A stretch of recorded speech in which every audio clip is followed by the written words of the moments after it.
How significant is an entertainer's looks? Simply check Zhao Liying in Legend of Lu Zhen out. Zhao Liying started to leave her imprint by playing Kinger in New My Fair Princess, and Legend of Lu Zhen was the start of her genuine fame. Legend of Lu Zhen was extremely well known when it was communicated a long time back. It was a fruitful business film, yet additionally an outfit show that didn't regard history. At the point when I previously watched this show, I was more dazzled by the original outfits in the show.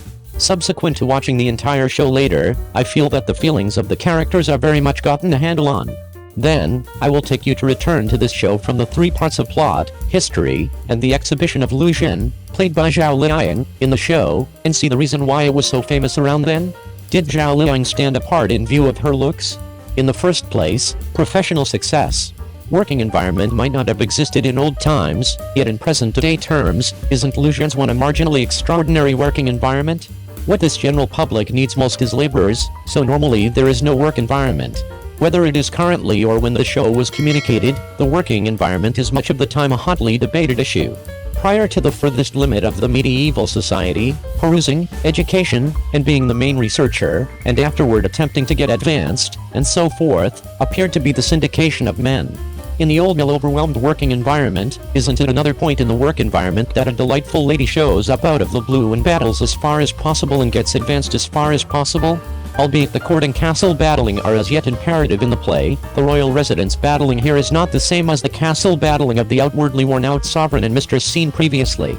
Here there is just a battling between the courtesan and a striving female authority. This plan is generally excellent. Second, love in disturbed times. Disturbed times, endlessly love appear to be the certain circles of ensemble shows. Basically the ensemble dramatizations they have gone over so far contain no less than two or even every one of them. One might say that this is a substance with its own stream, and the genuine romance that fledglings in pain times frequently draws in the crowd. As the platitude goes, times make legends, and grieved times produce legends. The run-of-the-mill model is the three realms time frame. Obviously, the southern and northern administrations were without a doubt disturbed times. In this extraordinary time of disturbed times, it is combined with the adoration for the legend who is miserable and wonderful, and who is delegated as a delight out of resentment. One might say that affection, family warmth, and steadfastness are a timeless topic of film and TV, particularly the tales of legends and delights in an extraordinary verifiable foundation. However long the recording isn't genuinely horrendous, there are as yet numerous crowds.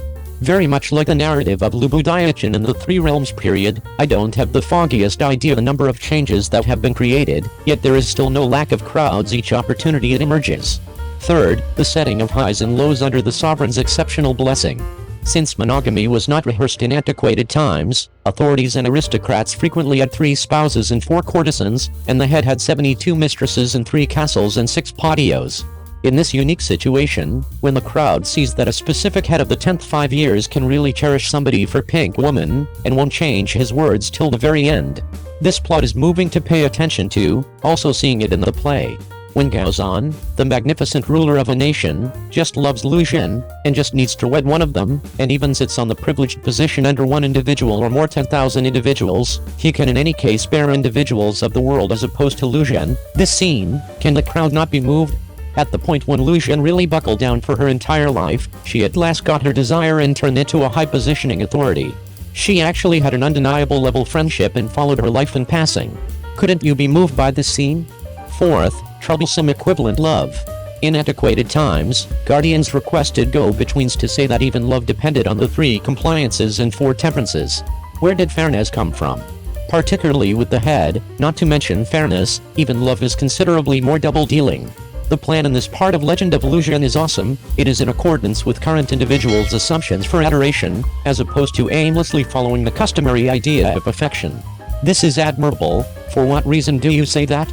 Simply check out Unnerving Bit by Bit, in which Ruoxi heads out from present-day times to the past, yet her adoration likewise needs to surrender to the sovereign. In any case, the adoration between Lu Zhen and Gaozan in Legend of Lu Zhen was basically viewed as equivalent toward the start. It is more in accordance with present-day thinking. The above plot perspective can be supposed to be the upsides of the show Legend of Lu Zhen, and the accompanying verifiable substance can be supposed to be the deficiencies of this show, or one might say that the inadequacies or openings are more significant. Fitting. The somewhat effective piece of this business film is that it can move individuals with feeling and feeling, which is primarily reflected in these three focuses. First, the fellowship between the imperial family, played by Gao Zhan, is profound and respectful. The constant love among you and you till the very end is. And the third is Gao Zhan and Lu Zhan's awareness of others' expectations to their subordinates, family members, companions in the world. The plot is contacting, yet in the event that we return to the set of experiences, it will undermine everybody's discernment, and it is likewise called the most corrupt place by everybody. Despite the fact that it is irrefutable that the authority history is likewise recorded by individuals, it is unavoidable that it is somewhat flimsy. However, it won't ever be hogwash and become high contrast. To start with, the set of experiences books record that the Northern Qi administration endured 28 years, during which there were 6 rulers. Be that as it may, the imperial family surnamed Gao was known as the renowned monster family in the medieval society by later ages. The more well-known episodes are Gao Yang, the establishing sovereign, disfigured his siblings and nephews. Concerning Gao Zhan, he damaged his tribe, killed Yang Min, and annulled Gao Yan. Thus, where is the profound fraternity?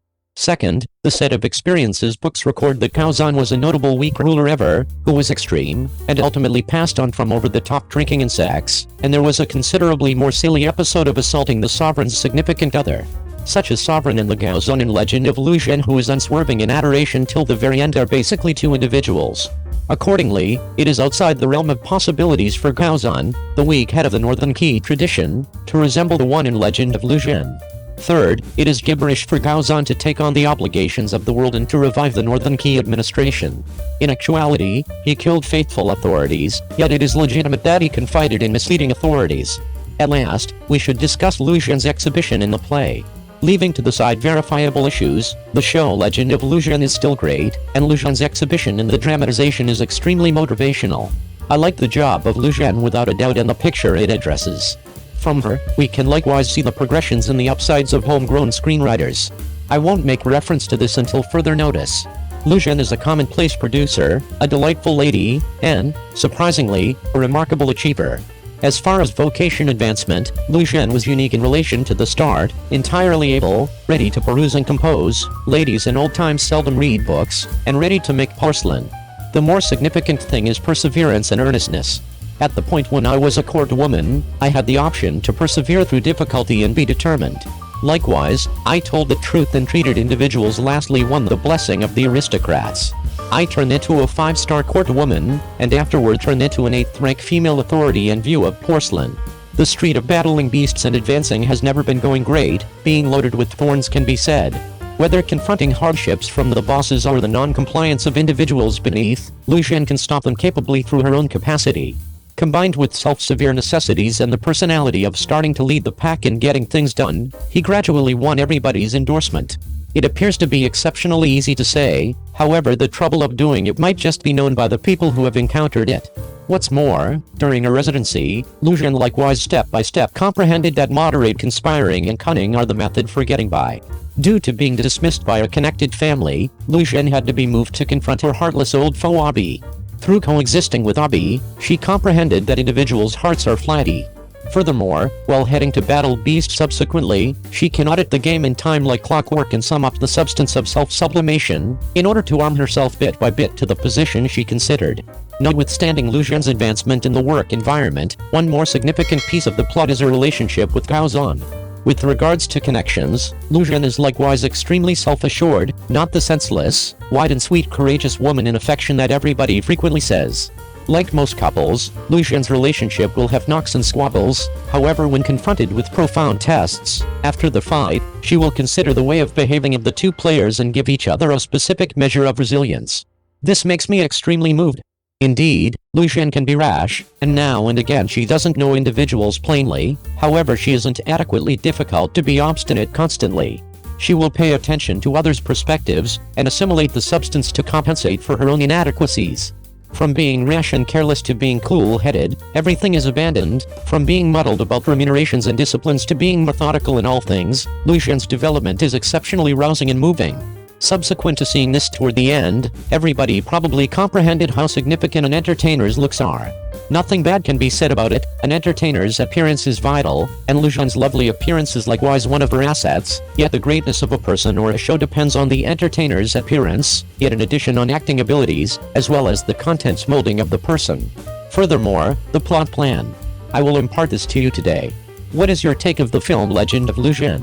Contrasted at Zhao Liying's presentation Ready the Breeze Blows Penelia last year, which one is better? 02.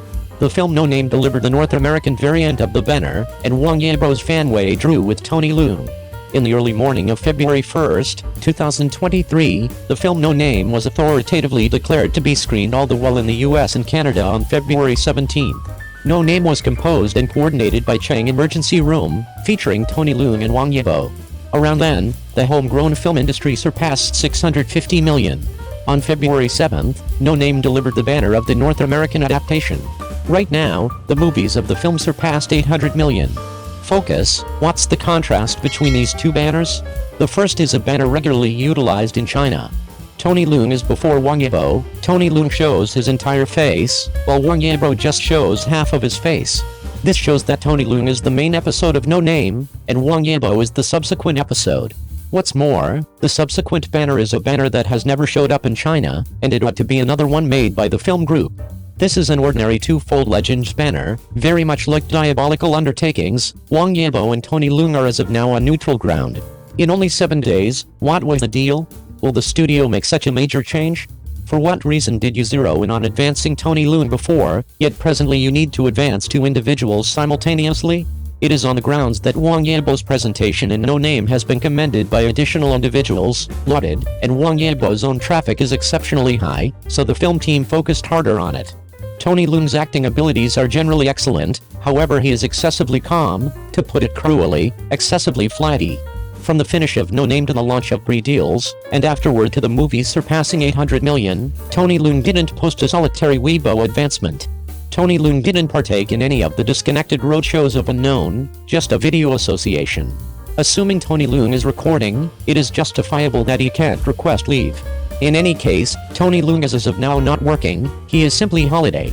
On the off chance that Tony Leung hadn't given up previously and should have been isolated when he came to Central Area China, then it's reasonable that Tony Leung was missing from the disconnected roadshow of No Name.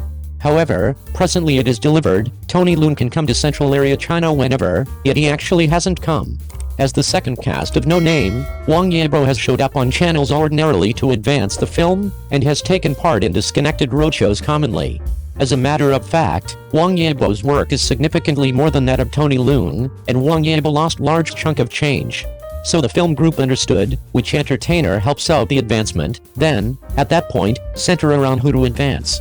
In spite of the fact that Tony Leung's worldwide impact is more prominent than that of Wang Yibo, individuals who watch No Name in North America may not be nearby crowds, but rather Chinese, and Chinese. Try not to underrate Wang Yibo's worldwide impact. He has acquired many fans in light of the television series Chen Qingling. Thusly, the impact of Tony Leung and Wang Yibo abroad can be supposed to be comparative. Wang Yibo can accomplish 100 reactions via virtual entertainment, yet Tony Leung can't. Regardless of whether it very well may be finished, Tony Leung wouldn't make some noise. Do you suppose Wang Yibo's position is equivalent to Tony Leung's?